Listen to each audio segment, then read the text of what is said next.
Hai, Assalamualaikum. Dekat video kita yang lepas, kita ada share berkenaan dengan bajet yang perlu disediakan oleh orang yang nak beli rumah pertama ni mengikut keadaan ataupun situasi kewangan masing-masing. So dekat video kita pada kali ini, kita nak kongsi tips berkenaan dengan kos-kos yang perlu disediakan oleh orang yang nak beli rumah pertama ni supaya perjanjian jual beli, proses jual beli rumah dapat diselesaikan dengan sempurna. Kita akan bahagikan kepada dua kategori lah. Kategori yang pertama berkenaan dengan kos utama dan kategori yang kedua adalah berkenaan dengan kos sampingan.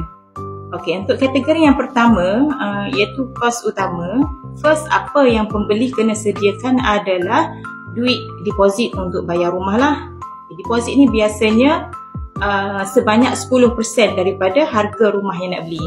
Macam contohnya kalau harga rumah yang nak beli itu RM300,000, so 10% adalah sebanyak RM30,000. So untuk deposit, pembeli kena sediakan duit deposit sebanyak RM30,000. Kos yang kedua adalah melibatkan legal fees lawyer ataupun upah peguam lah. Okey, upah peguam ni kita bajet dalam lingkungan 2% daripada harga rumah yang nak beli. So kalau rumah makin tinggi harga rumah, bajet untuk bayar upah lawyer adalah makin tinggi jugalah. So let's say rumah yang nak beli tu adalah harga RM300,000.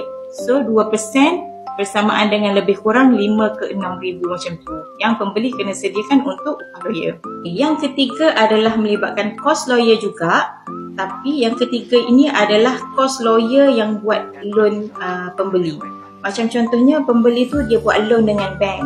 So kebanyakan bila buat loan dengan bank, bank akan cover legal fees lawyer yang buat loan tu dalam jumlah pinjaman. Maksudnya pembeli ataupun customer yang buat loan bank dah tak perlu bayar upah lawyer lah untuk sediakan perjanjian loan document. Tapi berbeza dengan yang tadi tu, yang kedua tadi. Yang kedua tu adalah upah lawyer yang sediakan perjanjian jual beli SMP sahaja.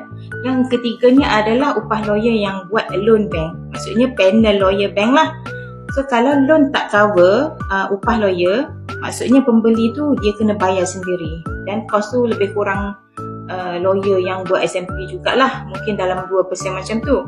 Tapi tengok juga kalau ada extra procedure, macam contohnya kena masukkan caveat ke apa sebab penjual masih ada hutang dengan bank, so akan ada extra charge jugalah. So basically loan lawyer ni dia punya legal fees ataupun upah lawyer akan lebih mahal sedikit berbanding dengan lawyer yang buat SMP.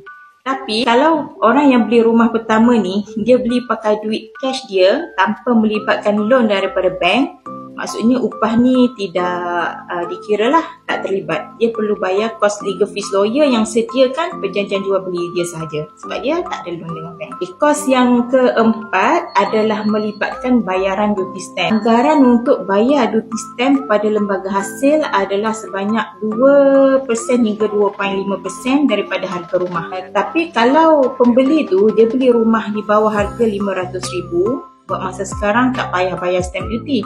Cuma kena bayar RM10 sahaja pada lembaga hasil untuk kos dia orang proses permohonan rumah pertama. Kalau pembeli tu dia beli rumah yang dah lebih daripada harga RM500,000, dan contohnya RM550,000 ke RM600,000 ke, maksudnya dia tertakluk kepada duty stamp. So yang tu anggaran mungkin dalam 2 hingga 2.5% macam tu, bergantung pada harga rumah lah.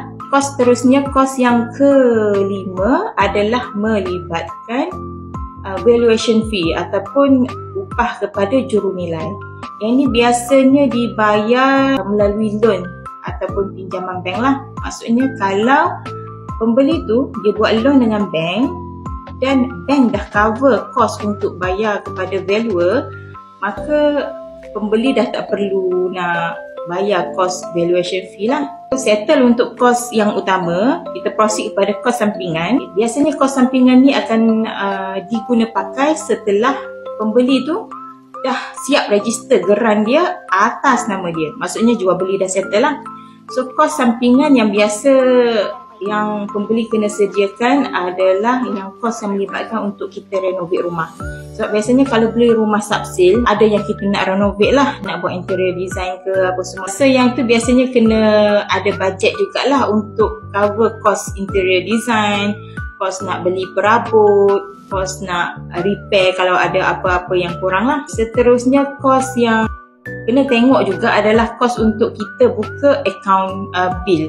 Macam contohnya bil api, bil air, Indah Water, kita akan buka akaun.